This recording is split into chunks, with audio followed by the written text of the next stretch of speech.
Madiba. Just talk to us about this evening. Last night was really special because we were reminding South Africans and the world what they said on the occasion of Madiba's passing.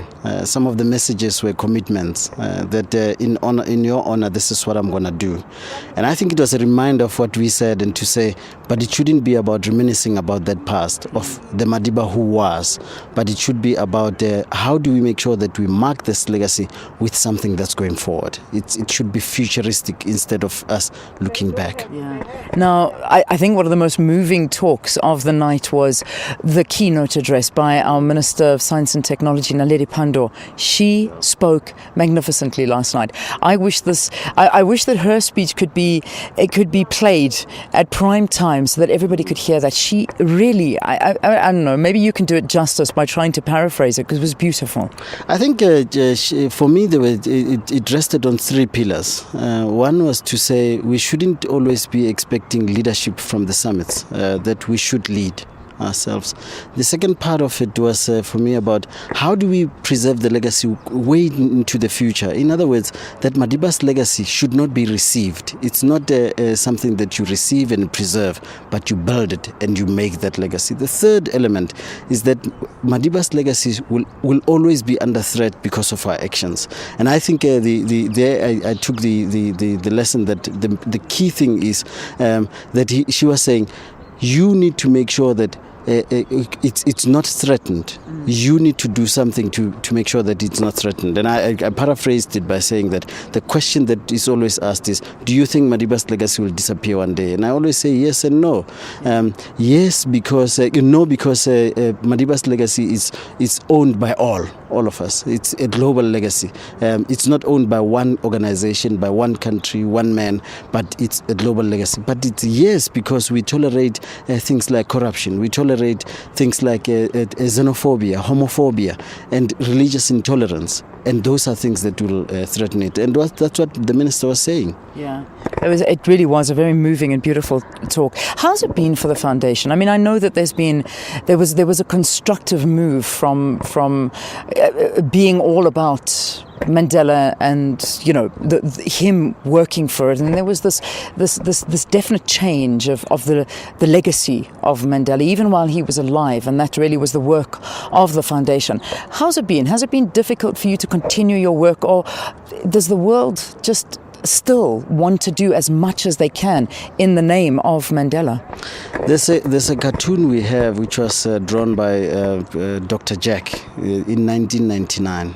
In it he has Madiba carrying the globe on his back, which was crying, and Dr. Jack then says, you have to learn to let go. This was 1999. Madiba tried to retire many times thereafter.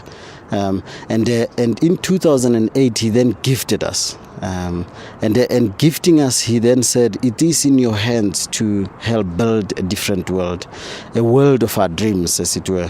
And I think it's that call that then made us realize we have to take on the baton of leadership and take it forward. And it's been difficult. We can't deny that it's been difficult.